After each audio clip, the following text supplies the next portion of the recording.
गई, मौत से ठन गई।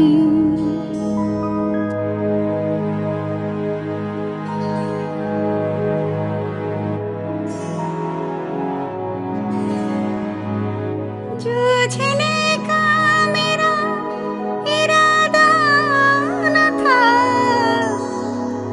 मोड़ पर मिलेंगे इसका वादा न था। ठन गई, मौत से ठन गई।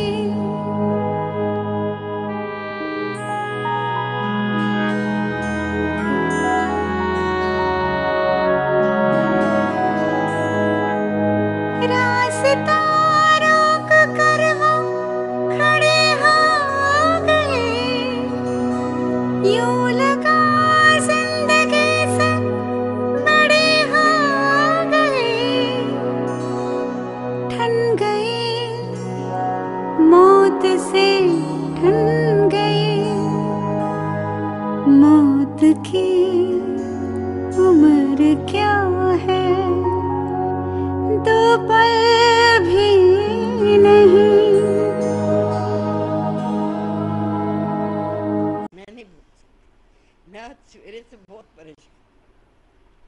मुझे ऐसा लगता है मेरे घर का एक व्यक्ति जा रहा है।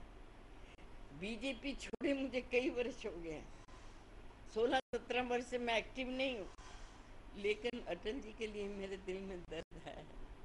मैं उनको अपना समझती हूँ, अपने घर का सदस्य समझती। मेरे दोनों पोतों के मुंडन हुए, शिमला जा रहे थे, मेरे घर ठहरे। उस वक्त मैं मंत्री थी। मैंने कहा कि शिमला आप जा रहे हो तो इनके मुंडन है। कहते मैं परसों वापस आ जाऊंगा। और उन मुंडन संस्कार के ऊपर भी उनकी प्रेजेंस, उनकी उपस्थिति बनी रही।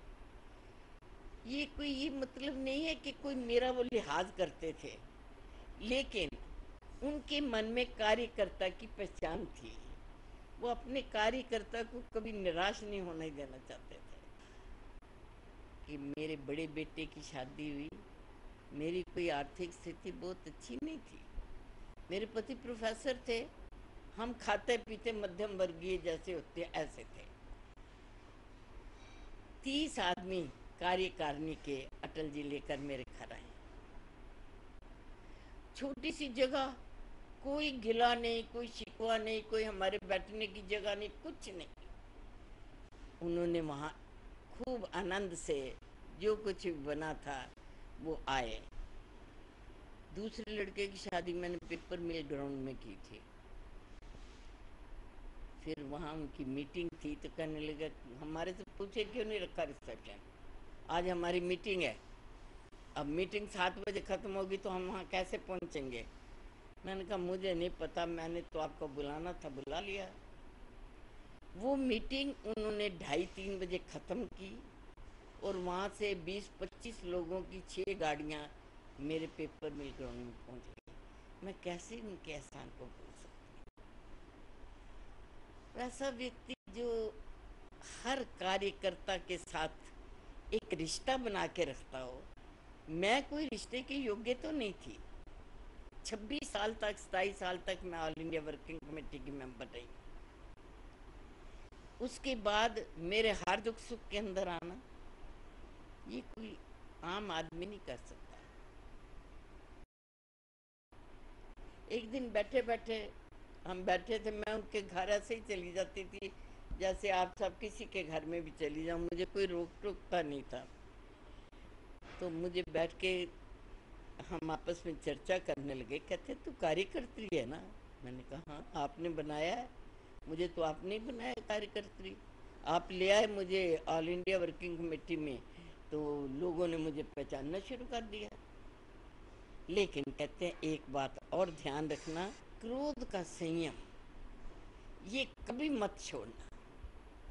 जब तुम क्रोध के ऊपर संयम कर रख लोगे, और दूसरी बात, कभी महत्वाकांक्षा ना रखना कि पार्टी मुझे क्या देती है, ये सोचना कि मैं पार्टी को क्या दे रही हूँ। जब ये भावना तेरे में आएगी तो तू ऊंची उठती चली जाएगी, कभी नीचे नहीं गिरेगी। तेरे अंदर कभी भी किसी के प्रति दुर्भावना नहीं आएगी। वो चीज़ें मेरे मन के अंदर आई और मेरा सिंबल बनी। और मैं कभी स्वप्न में भी नहीं सोच सकती थी, मेरे बाप दादों ने भी मिनिस्ट्री नहीं देखी थी, मैंने स्वयं सेक्रेटेरिएट नहीं कभी देखा था, और मैं कैबिनेट मिनिस्टर बन गई। अगर ये प्रेरणा मुझे ना मिली होती, ये स्वभाव मेरे आचरण के अंदर ना आया होता, जो उन्होंने एक दिन 1 घंटा केवल बैठने में मेरे साथ बातचीत की और मुझे दी, तो मैं कैसे उनको भूल सकती। तो ऐसे व्यक्ति के लिए मन में आदर और प्यार दोनों चीजें हैं।